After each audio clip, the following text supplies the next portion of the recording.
Hello, in this video I shall be discussing 5 topics. The first topic is Panna Biosphere Reserve. So Panna Biosphere Reserve is present in Madhya Pradesh. So this is notified as Biosphere Reserve in the year 2011. So since 2011 Panna Biosphere Reserve is in existence. So this notification for any place to be named as Biosphere Reserve should be given by Ministry of Environment and Forests. So Ministry of Environment and Forests of India under Government of India releases a notification from a date or from an year that this particular place must be called a biosphere reserve. So in this manner, Panna Biosphere Reserve in Madhya Pradesh has got this notification as biosphere reserve since 2011. And this has got tigers, and the tiger population in Panna Biosphere Reserve is showing good trends of increment. Like in around 10 years, there is an increase of 54 tigers. Like the tiger population has gone to 54 in Panna Biosphere Reserve from 0. So there used to be none, and now they are collected and they are preserved, and they have now numbered as 54 present in Panna Biosphere Reserve. So this is a good trend. So, and this is also described or called as critical tiger habitat. So whatever is named as critical tiger habitat in India, if whichever question comes in that way, it is Panna Biosphere Reserve, critical tiger habitat. So the recent news about Panna Biosphere Reserve is Man and Biosphere Program. It has entered into a program called Man and Biosphere Program, MAB. So Man and Biosphere Program, MAB, is a program under UNESCO. So UNESCO takes up this Man and Biosphere Program throughout all the biosphere reserves. It chooses a few biosphere reserves, and that will include them in World Network of Biosphere Reserves. So UNESCO chooses some biosphere reserves and it includes them under World Network of Biosphere Reserves. So that is Man and Biosphere Reserve Program. So this under this program, Panna Biosphere Reserve has recently entered by UNESCO. And apart from this tiger population, Panna Biosphere Reserve is also famous for Khajuraho temples. So Khajuraho temples in Madhya Pradesh are located in this particular reserve. So this is a World Heritage Site under UNESCO. So now Panna Biosphere Reserve is important for two things. That is, it is chosen for Man and Biosphere Program by UNESCO, and it also holds Khajuraho temples, which are World Heritage Sites under UNESCO. So this is about Panna Biosphere Reserve. And the second topic is SPM train. So the full form of SPM train is Solar Power Miniature Train. So as the name says, this train runs with solar power. So this is the first of its kind, and the first state to unveil SPM train is Kerala. So Kerala has recently unveiled this miniature train, and this is for the purpose of tourism. So now Kerala is under a tourism drive to increase its conditions to world-class standards and promote tourism. So as part of that, it has developed the solar power miniature train.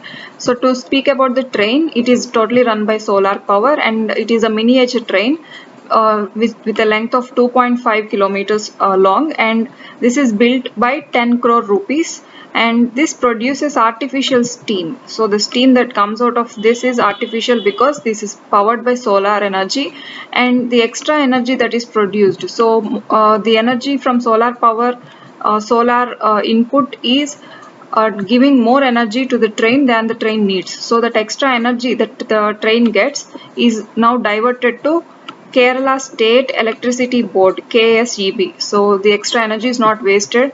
When the train needs, to some extent, the extra energy of it is given to Kerala State Electricity Board. So in this way, they are also conserving efficiently the power generated through SPM train. So the third topic is International Day to End Impunity for Crimes Against Journalists. So there is a day to observe these crimes against journalists and impunity for crimes. So impunity for crimes is whenever a criminal conducts a crime, does a crime on a journalist, he is finding impunity for punishment. That is, he is escaping from punishment through law, through courts, or through any way. So he is escaping from punishment. That is the basic meaning of impunity, escape from punishment. So they must not be escaped from punishment. So for that reason, International Day against these criminals on journalists is observed. So we'll see about it. So this is taken up by United Nations General Assembly. So UN General Assembly declared this day. So this is celebrated, or this is observed every year on November 2nd. So the date is on November 2nd. So it is done annually since 2013. So United Nations General Assembly adopted this particular day of November 2nd to be observed as this day from 2013. Because why the date November 2nd is, on that particular date 2 French journalists were killed in Mali, and for getting justice they had to fight long. So because of that particular incident, this particular November 2nd is chosen as this day.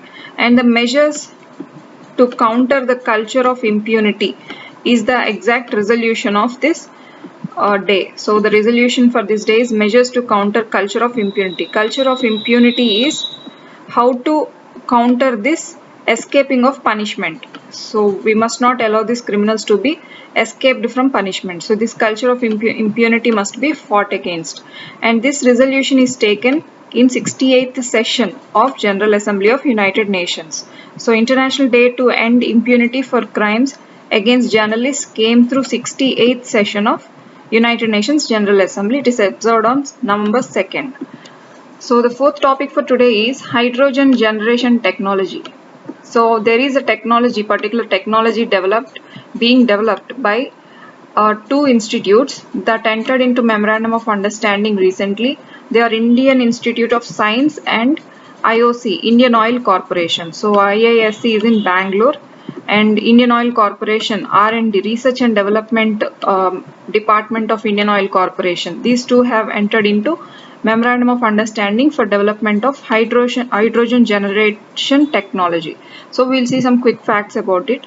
So the benefits of hydrogen generation technology is cost effective. So you can generate hydrogen with very less cost, and it contributes to hydrogen economy of India. So we have hydrogen economy of India. That means how much electricity or how much energy we can conserve through good hydrogen generation technologies, and that will contribute to very less inputs. So the economy or the input or investment in electricity generation will be very low if this good hydrogen generation technology comes. So we don't need to spend much. So that contributes to hydrogen economy of India. And the third thing is it generates cleaner energy. So compared to other forms of energy or electricity generation, that electricity generation through hydrogen is comparatively cleaner. So the uses of hydrogen generation technology would be biomass gasification. So biomass gasification is something in which bio waste is processed through heat, steam and oxygen. So, and in order to convert into other gases like hydrogen or carbon monoxide, so and other gases like this, so that contribute to generation of electricity finally. So that is biomass gasification. So that is simply waste into electricity in an easy way. So that is biomass gasification. So this hydrogen generation technology would add to biomass gasification. And fuel cell grade hydrogen. Fuel cell will use the chemical energy in hydrogen in order to generate electricity. That is fuel cell grade hydrogen. So the implications of this technology would be in operation of buses. So buses will be using this fuel cell grade hydrogen. That will be very cost effective. And biomass waste management. As I have told, the waste can be easily converted into electricity. So these are the uses of hydrogen generation technology. And the last topic for today is tire park. So the first tire park in India is located or has recently come up in Kolkata. So this is the first of its kind. This is as part of a tourist treasure in West Bengal. It is named as the Esplanade Bus Depot. So this tire park is given this name of the Esplanade Bus Depot. This is using the waste and used tires. So the particular department that came up with this idea is Transport Department of West Bengal. So this is the particular department. The objective of it is waste into art. So the waste should not be thrown away but can be converted into art. So this is the first tire park of India. And these are the 5 topics for today, and thank you.